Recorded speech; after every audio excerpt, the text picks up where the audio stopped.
ጤና ይስጥልኝ ክብራትና ክብራን የቻናላችን ቤተሰቦች ዛሬ ዕለት እጅግ ወሳኝ የሚባሉትን ከሀገር ውስጥና ሀገር ውጭ የተሰሙ መረጃዎችን መራርጠን ይደርሳችሁ ይገባል ያልናቸውን አዘጋጅተንላችኋል።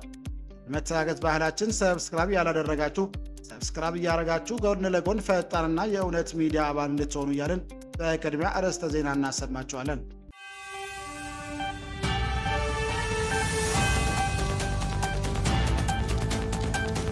የሰላም አማራጭን የተቀበሉ የቀድሞ የመንግስት ሰራተኞች ወደ ስራ እንዲመለሱ ክልሉ መስተዳድር ምክር ቤት ውስጥ አማራ ብሔራዊ ክልላዊ መንግስት መስተዳድር ሰላም አማራጭ ተቀበለው የተመለሱና በተለያዩ የመንግስት መዋቅሮች ውስጥ ሲያገለግሉ የነበሩ የቀድሞ የመንግስት ሰራተኞች ወደ መደበኛ ስራቸው እንዲመለሱ ውሳኔ ያሳለፈ በዝርዝር የምታደምጡት ይሆናል። ሰባተኛውን ጠቅላላ ምርጫ ሂደትን ተማረክ ዋሳው ተቀምጦ ያደረገ ሰፊ የሳይበር ጥቃት እየተፈጸመ እንደሚገኝ ታወቀ። ኢንፎርሜሽን መረብ ደህንነት አስተዳደር ኢንሳ አሁን ወቅት በሀገራችን ያለው ወቅታዊ ሁኔታ በተለይም ሰባተኛውን ጠቅላላ ምርጫ ሂደትን ተገን በማድረግ አጥፊዎች ስልታቸውን ይበልጥ በማወሳሰብ ዋስተው ተጠቃሚዎችን ኢላማ ያደረገ ሰፊ የሳይበር ጥቃት እየፈጸሙ እንደሚገኝ የሚደርሱ መረጃዎችና የሳይበር ደህንነት ትንተናዎች ማረጋገጥ ያለው አለ። አብራችሁ ስትቆዩ የምትሰሙት ይሆናል። ምርጫ ቦርድ የክሱ አካል መሆኑ ግልጽ አይደለም፣ ተከሳሽ ከነበረበት እንኳን የክልል ምክር ቤት ነበር ሲል አንድ የተቀራቀው የህግ ባለሙያ ጥጋቡ ደሳለኝ ሀሳቡን ሰነዘረ። ለቤት ማገድ ይችላል፣ ግን ምርጫ ቦርድን ስምሪት ቀርጾ የሚካሄደው የፍሬ ነገር ክርክር በአንድ ቀጠሮ ውድቅ የሚሆን ነው ሲል ሌላኛው የህግ ባለሙያ ብርሃኑ ንጉሱ ሀሳቡን ሰጠን። አብራችሁ ስትቆዩ የምታደምጡት ይሆናል። ኢንተርናሽናል ክራይሲስ ግሩፕ የኢትዮጵያ መንግስትና በወያነ ሓርነት ትግራይ ከኤርትራ መንግስት ጋር በመሆን በየግላቸው ወደ ጦርነት ሊገቡ የሚችሉበት ሁኔታ መኖሩ ጠቅሶ ዓለም አቀፍ ማህበረሰብ ውጥረቱን በማርገብ ሊመጣ የሚችልን ጦርነት ለማስቀረት የሚያስችሉ እርምጃዎችን ፈጥኖ እንዲወስዱም ጥሪ ማስተላለፉም ይታወሳል።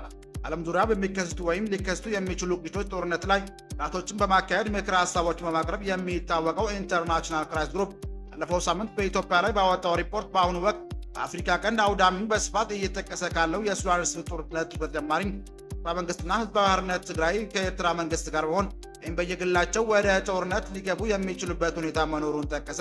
አብራችሁ ስትቆዩ የምታደምጡት ይሆናል።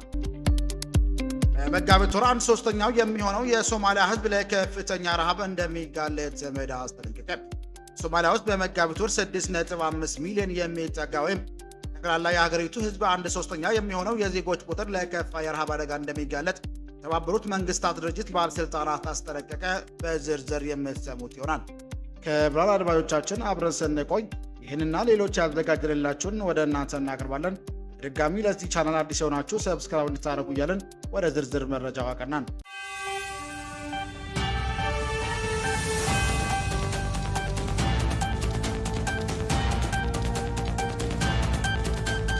የሰላም አማራጭን የተቀበሉ የቀድሞ የመንግስት ሰራተኞች ለስራቸው እንዲመለሱ የክልሉ መስተዳድር ምክር ቤት ወሰነ። አማራ ብሔራዊ ክልላዊ መንግስት መስተዳድር ምክር ቤት ሰላም አማራጭን ተቀበለው የተመለሱና በተለያዩ የመንግስት መዋቅሮች ውስጥ ሲያገለግሉ የነበሩ የቀድሞ የመንግስት ሰራተኞች ወደ መደበኛ ስራቸው እንዲመለሱ ውሳኔ ያሳለፈ። ምክር ቤቱ ውሳኔውን ያስተላለፈው 6ኛ ዙር 5ኛ ዓመት የሥራ ዘመን 8ኛ መደበኛ ስብሰባውን ትናንትና 19 ቀን 2018 ዓ.ም ባካሄደበት ወቅት መሆኑን አሜኮ ዘግቧል። ዘገባው ከሆነ የክልሉ መንግስት ሰላምን ለማጽናትና ልማትን ለማረጋገጥ በሚል ታጥቀው ለሚንቀሳቀሱ አካላት ተደጋጋሚ የሰላም ጥሪ ሲያቀርብ ቆይቷል ብሏል። በዚህ መሰረት በመንግስት የሰላም ጥሪ በድርድርና ውይይት ለሰላም አማራጭን በመቀበል የተሃድሶ ስልጠና የወሰዱ ቀድሞ መንግስት ሰራተኞች ወደ ስራቸው እንዲመለሱ ተወስኗል ተብሏል። አማራ ክልል ርዕሰ መስተዳድር ጽሕፈት ቤት የተገኘው መረጃ እንደሚያመለክተው የክልሉ መንግስት በቀጣይነት ልዩነቶችን በሰለጠነ መንገድ በመፍታት ረገድ ያለውን ቁርጠኝነት አጠናክሮ እንደሚቀጥልም ገልጿል። አማራ ክልል መንግስት ኮሚኒኬሽን በቅርቡ ከአማራ ፋኖ ህዝባዊ ድርጅት ጋር ሰላም ስምምነት ማድረጉን ማስታወቁም ይታወሳል። ስምምነቱ የተፈረመው በክልሉ ርዕሰ መስተዳድር አረጋ ከበደና አማራ ፋኖ ህዝብ ድርጅት ተወካይ ካፕቴን ማስረቻ ሰጤ መካከል ሲሆን በሂደቱም የአፍሪካ ህብረትና ኢጋድ በአደራዳሪነት መሳተፋቸውም ተገልጾ ነበር።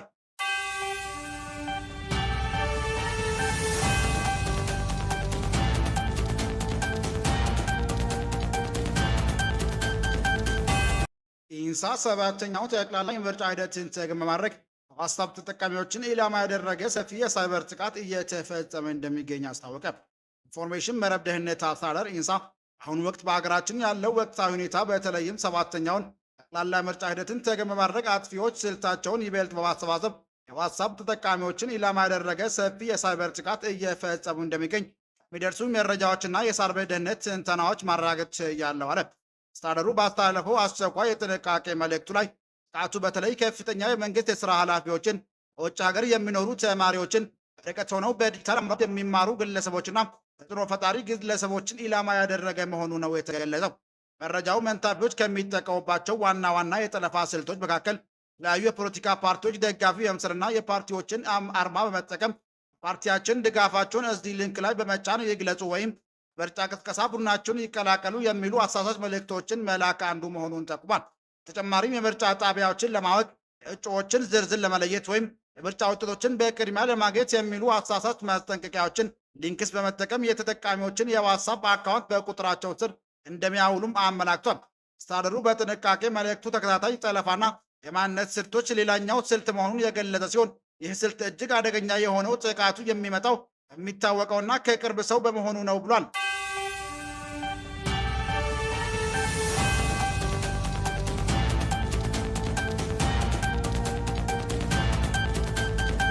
ኢንተርናሽናል ክራይሲስ ግሩፕ የኢትዮጵያ መንግስትና ህዝባዊ ወያነ ሓርነት ትግራይ ኤርትራ መንግስት ጋር በመሆን ወይም በየግላቸው ወደ ጦርነት ሊገቡ የሚችሉበት ሁኔታ መኖሩን ጠቅሶ ዓለም አቀፍ ማህበረሰብ ውጥረቱን በማርገብ ሊመጡ የሚችል ጦርነት ለማስቀረት የሚያስችሉ እርምጃዎችን ፈጥኖ እንዲወስዱ ጥሪ ማስተላለፉም ይታወሳል።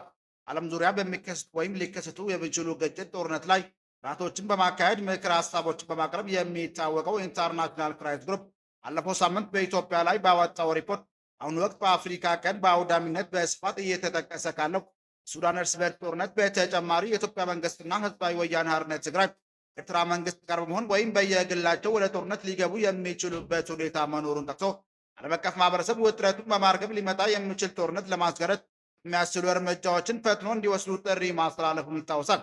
ድርጅቱ ባወጣው ሰፋ ያለ ሪፖርት 3 ዓመታት በፊት በነበረው የሰሜን ኢትዮጵያ ጦርነት የታየው የኃይል አስተላለፍ ተለውጦ የኤርትራ መንግስት ህዝባዊ ወያነ ሓርነት ትግራይና አማራ ፋኖ አንድ ላይ በመሆን በፌዴራል መንግስቱ አንጻር የቆሙ መሆኑን ማስታውቋል። አሁን ወቅትም አንዳቸው በአንዳቸው ላይ እያካሄዱ ካለው የፕሮፓጋንዳ ዘመቻ በተጨማሪ ወታደራዊ አቅማቸውን እየገነቡ ነው በማለት ለጦርነት ከገቡ ውጤቱ ከዚህ ቀደም ከታዩ ጦርነቶች የከፋ ሊሆን ይችላል በማለትም አስጠንቋል።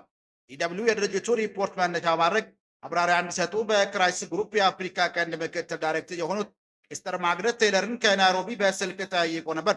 መጀመሪያው ጥያቄ የነበረው የአፍሪካ ቀንድ ለምን የግጭት ጦርነት ማዕከል ሆነ የሚለው ሲሆን እውነት ነው፣ በአሁኑ ወቅት በሱዳን፣ ደቡብ ሱዳን፣ ኢትዮጵያና ሶማሊያ ጦርነቶች እያየ ነው። የእነዚህ ውስጥ ጥቂቶቹ የስርዓት ለውጥ ወይም ሽግግር ሂደት ጋር የተያዙ ናቸው ብሏል። ሱዳን የኦመር አልበሽር የ30 ዓመት አገዛዝ እንደተወገደ ነበረው የሽግግር ሂደት በተፈጠረው ውዝግብ ነበር የሱዳን ወታደሮች ሁለት ተከፍለው ህዝቡን ወደ እርስ በርስ ጦርነት የከተቱት ብሏል። ኢትዮጵያም ከወያኔ መራሹ የኢህአዴግ አገዛዝ ወደ ጠቅላይ ሚኒስትር አብይ አህመድ ብልጽግና መንግስት በተደረገው ሽግግር የመንግስትን ስልጣን ለመቆጣጠር በነበረው ግብግብ ምክንያት ወደ ጦርነት የተገባ ብሏል። ውጭ ኃይሎች ጣልቃ ገብነትም ግጭቶችን በማስፋት የራሳቸው ሚና ያላቸው መሆኑን በመጥቀስ ጭምር ብሏል። ሚስተር ማግነስ እንደሚሉት ፌዴራል መንግስቱም ጎን ቆመው የነበሩት የኤርትራ መንግስትና የፋኖ ኃይሎች ዛሬ ያኔ የጠላትን ፈርጀው ይወጉት ከነበረው ህወሓት ጋር ማበራቸው ያልጠበቀ አይመስልም። ከኤርትራ መንግስት ጋር ልዩነት መታየቱ የጀመረው ግን ጦርነቱ ያበቃ ሲቃረብ የወያኔ የወደፊት ዕጣ ፈንታ ላይ አዲስ አበባና አስመራ መካከል የነበረውን የሀሳብ ልዩነት ነው ብሏል። ኤርትራውያን ህዝባቸው ወያነ ሓርነት ትግራይ ሙሉ በሙሉ እንዲሸነፍ ሲፈልጉ፣ አብይ አህመድ ግን ህወሓት በትግራይ ፖለቲካ እንዲቀጥል የሚያስችለውን ውሳኔ አስተላልፏል በማለት ይህ ዋናው የልዩነታቸው ምክንያት ሊሆን እንደሚችልም ገልጿል። ያም ሆኖ ግን በዘገባው እንደተጠቀሰው ሚስተር ማግነስ በቃለ መጠይቅ እንዳረጋገጡትም አሁን ወቅት በተለያዩ ጎራ ተሰልፈው የሚገኙት ኤርትራና የህዝባዊ ወያነ ክልሎችም ሁሉ የኢትዮጵያ ፌዴራል መንግስት በየግላቸው ምክንያት ጦርነት ጀማሪዎች መሆን አይፈልጉም ብሏል። የኤርትራ መንግስት ወታደራዊ አቅሙን በሚያስከፍለው ዋጋ ከግምት ውስጥ በማስገባት የኢትዮጵያ መንግስትም እንደዚሁ ደግሞ ጦርነት ውስጥ ገብቶ ላለመታየትና ከዓለም አቀፉ ማህበረሰብ ደርስበት የሚችለውን ጫናና ምናልባትም ማዕቀብ በማሰብ እንዲሁም የትግራይ ኃይሎች ካለፈው ጊዜ ይበልጥ ዳክመውና ተከፋፍለው በሚገኙበት ወቅት መሆኑና ህዝቡም ጦርነቱን እየተቃወመ በመሆኑ አንዳቸው ቀድሞ ጦርነቱን ላይጀምሩ ይችላሉ ብሏል። ሆኖም ግን አሁን አጋጣሚ ወይንም ቅራኔዎች እየሰፋና ውጥረቱ እያየለ ሲሄድ ጦርነት ሊከሰት ስለሚችል ዓለም አቀፍ ማህበረሰብ ውጥረቱን ሊያረግቡና ጦርነትን ሊያስቀሩ የሚችሉ እርምጃዎችን በሁሉም ኃይሎች ላይ እንዲወስዱ ክራይሲስ ግሩፕ በሪፖርቱ የጠቀሰው ሚስተር ማግነስ ቴይለር ለዲደብሊው በሰጡት ቃለመጠይቅም ደግመውታል። ኖት ፈጣሪዎቹ መንግስታት የኢትዮጵያ መንግስት ባህር በር ጥያቄ ሰበብ የኤርትራ ላይ ጦርነት ቢከፍት ዓለም አቀፍ ግንኙነቶች እንደሚያበላሽበትና ዋጋ እንደሚያስከፍለው ሊያስታውቁት ይገባል ሲል ኤርትራ መንግስትም በኢትዮጵያ ውስጥ ጉዳይ ጣልቃ ከመግባት እንዲቆጠብ ማሳሰብ እንዲሁም ፕሪቶሪያ ስምምነትን ተግባራዊ እንዲሆን ግፊት ማድረግና ኢትዮጵያ መንግስት የባህር በር ጥያቄን መልስ ሊያገኝ የሚገባው ህጋዊ ጥያቄ መሆኑን አውቅና መስጠት ያስፈልጋል በማለት ውጥረትን ሊያደርግ ጦርነቱን ሊያስቀሩ ይችላል ያሏቸውን ምክረ ሀሳቦችን አሰምተዋል።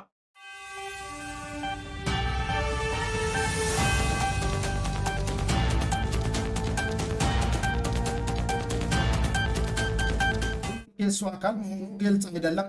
ተከሳሽ መሆን ከነበረበት እንኳን የፌዴሬሽን ምክር ቤት ነበር ሲል አንድ ያነጋገርናቸው የህግ ባለሙያ ጥጋቡ ደሳለኝ ሀሳብ ሰጥቷል። ቤቱ ማንገድ ይችላል፣ ግን ምርጫ ቦርዱ ስምረት ከሶ የሚሄደው የፍሬ ነገር ክርክር በአንድ ቀጥረው ውድቅ የሚሆን ነው ሲል ሌላኛው የህግ ባለሙያ አበራ ንጉሴ ተናግሯል። ፌዴሬሽን ምክር ቤት በአወዛጋቢ የምርጫ ቦታዎች መወሰን ውሳኔ በተመለከተ የፌዴራል ከፍተኛ ፍርድ ቤት እግድ መስጠቱን አቶ ጌታቸው ረዳ አስታውቀው ነበር። ተከትሎ በርካቶች የፌዴራል ምክር ቤትን ውሳኔ የፌዴራል ከፍተኛ ፍርድ ቤት የማገድ ስልጣን አለው ወይ እና አቶ ጌታቸው መክሰስ የነበረባቸው የፌዴሬሽን ምክር ቤትን እንጂ ውሳኔ አስፈጻሚ የሆነው ምርጫ ቦርድ አይደለም ሲል የሚሉ ጥያቄዎች እያነሱ ይገኛሉ። ጣቢያችን ለዚህ ጥያቄ ህጉ አንጻር ምን ይላል የሚለውን የህግ ባለሙያዎች ምላሽ ይዟል። በህጉ መሰረት የፌዴራል ከፍተኛ ምክር ቤት የፌዴሬሽን ምክር ቤትን ውሳኔ ማገድ ይችላል ሲል ጣቢያችን ለኢትዮጵያ ሙያዊ ማብራሪያ የጠየቃቸው የህግ ባለሙያው ጥጋቡ ደሳለኝ አዎ የሚል ምላሽ አላቸው። ምክንያቱም ሲያስረዱ በህግ መንግስት አንቀጽ 78 እና ተከታዮቹ ስለ ዳኝነት አካል መዋቅር የአሰራር ነፃነትና ገለልተኛ በሚደነግግበት ክፍል በፍርድ ቤቶች ላይ አስፈጻሚ አካል ጣልቃ ገብነት እንዲኖር አይፈቅድም ሲሉም ገልጿል። ምርጫ ቦርዱ በፌዴሬሽን ምክር ቤት የሰጠውን ውሳኔ መሰረት አስፈጻሚ ነው ያሉት ጠበቃው ፌዴሬሽን ምክር ቤትን ውሳኔ ተከትሎ ቢሆን የሚደረገው ምርጫ ማስፈጸም ጉዳይ በሆነ አካል ለፍርድ ቤት ስለቀረበ ፍርድ ቤቱ ምርጫ ቦርዱን ጉዳዩ መርምሬ ጊዜያዊ ውሳኔ እስክሰጥ ድረስ ጊዜያዊ እገዳ ሰጥቻለሁ ማለቱ አግባብ ነው ብሏል። ጌታቸው ረዳ አቤቱታ በፌዴሬሽን ምክር ቤት በሰጠው ውሳኔ መሰረት የአወዛጋቢ አካባቢዎች የምርጫ ጉዳይ ለህዝብ ተወካዮች ምክር ቤት በቀጥታ ለህዝብ ተወካዮች ምክር ቤት ምርጫ እንዲደረግ ተብሎ ለምርጫ ቦርድ የተሰጠው አቅጣጫ ተገቢነት የለውም የሚል መሰረት ያለው ነው ብሏል። የህግ ባለሙያው ይህን ጉዳይ በተመለከተ በሰጡት አስተያየት ምርጫ ቦርዱ ውሳኔ አስፈጻሚ ነው፣ ክሱ የሚከታተው መንገድ አይታየኝም። ምናልባት ውሳኔ ሰጭ የሆነው የፌዴሬሽን ምክር ቤት ውሳኔ የክስ አካል መደረግ ይቻል ነበር እንጂ ቦርዱ አስፈጻሚ ተቋም ነው ሲል ሀሳባቸውን ሰነዝሯል። ቦርዱ በህገ መንግስቱ አንቀጽ 102 መሰረት በ5 ዓመቱ ሀገር አቀፍ የአካባቢና የማሟያ ምርጫ እንዲደረግ ህገ መንግስታዊ ተልዕኮ የተሰጠው ተቋም ነው። ከነ ችግሩም ቢሆን ከአቅሙ ምርጫ ለማድረግ ጥረት እያደረገ ነው ያሉት ባለሙያው የክሱ አካል መሆኑ ግልጽ አይደለም፣ ተከሳሽ መሆን ከነበረበት እንኳን የፌዴሬሽን ምክር ቤት ነበር ብሏል። የምርጫ ቦርድ ፍርድ ቤት ምን ምላሽ ግልጽ ነው ብለው እኔ ምን ላድርግ የፌዴሬሽን ምክር ቤት የሰጠውን ውሳኔ ነው የማስፈጽመው፣ ፍርድ ቤቱ አታስፈጽም ካለኝ አከብራለሁ የሚል ነው ምላሹ ሲሉ ሙያዊ አስተያየታቸውን ሰጥተዋል። ስለዚህ የፌዴሬሽን ምክር ቤት ነበረ እስካሁን ለምን ዘገየ፣ አሁን ለምን ወሰን፣ ከህዝቡ ውሳኔ ማሰጥ ለምን አልተቻለም ተብሎ መጠየቅ የነበረበት ሲሉም ይመለከታል። ተመሳሳይ ጥያቄ ያቀረብላቸው የህግ ባለሙያው አቶ አበራ ንጉሱ ተከሰው ምርጫ ቦርድ ነው ወደ ፍርድ ቤት ሳይገባ ፍሬ ነገር የሚወስነው ነገር እንደተጠበቀው ነው፣ በቀረበለት ክስ መሰረት ግን ፍርድ ቤቱ ሊያግድ ይችላል ሲሉም ገልጸዋል። ያ ማለት ግን ምርጫ ቦርዱ ይዞት የሚቀርበው መልስ ይታወቃል። ምርጫ ቦርዱ እኔ አይደለሁም የወሰንኩት ውሳኔ ሰጥቶኝ አስፈጽም ተብያለሁ እንደሚል ከወዲሁ ግምት በመስጠት የባለሙያ አቶ ጥጋቡን ሀሳብ ተጋርቷል። ምርጫ ቦርዱን ስምረት ከሶ የሚካሄደው የፍሬ ነገር ክርክር በአንድ ቀጠሮ ውድቅ የሚሆን ነው። ምክንያቱም ጉዳዩን የተሰሩ የፌዴሬሽን ምክር ቤት ነው ያሉት አቶ አበራ ያገደው ስነ ስርዓታዊ መንገዱን የተከተለ የህግ ተቋም ስለሆነ ዳኛ የግል እውቀቱን ስለማይጠቀም እንጂ የሚታወቅ ውጤት ነው። የፍርድ ቤት ውሎ በዚህ የሚቋጭ ይሆናል ብሏል። ከፍተኛ ፍርድ ቤቱ ጉዳዩን መርምሮ የመወሰን ስልጣን የለኝም፣ ውሳኔው ህገ መንግስታዊ ጉዳዮች እልባት ውሳኔ የመስጠት ስልጣን ያለው የፌዴሬሽን ምክር ቤት ነው ብሎ ይዘጋዋል፣ በዚህ ያልቃል ብሏል። በመሆኑም ከፍተኛ ምክር ቤት የፌዴሬሽን ምክር ቤቱን ውሳኔ የመሻር አቅምና ስልጣን እንደሌለው እያወቀ ታግዶ ይቆይ ማለቱ የህግ ትርጉም ያደርገዋል ባይነኝ ሲሉም ተናግሯል። ይሁን እንጂ ፌዴሬሽን ምክር ቤቱ በህገ መንግስቱ አንቀጽ 62 እና ተከታዮቹ ድንጋጌዎች መሰረት የወሰንን ጥያቄ አለን ከሚሉ ማህበረሰብ ከሌሎች ምክር ቤቶች ጥያቄ ቀርቦለት በ2 ዓመት ውስጥ ውሳኔ መስጠት እንዳለበት ገልጿል። የአሁኑ ውሳኔ የሰጠው ጥያቄ ሳይቀርብለት በዘፈቀደ ከሆነ አግባብነት እንደሌለው ሁለቱም ባለሙያዎች ገልጸዋል።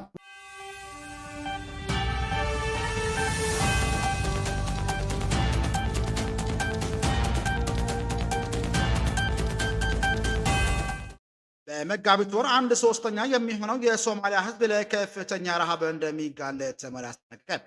ሶማሊያ ውስጥ በመጋቢት ወር 6.5 ሚሊዮን የሚጠጋ ወይም ጠቅላላ የሀገሪቱ ህዝብ 1/3 የሚሆነው የዜጎች ቁጥር የከፋ የረሃብ አደጋ እንደሚጋለጥ የተባበሩት መንግስታት ድርጅት ባለስልጣናት አስጠነቀቁ።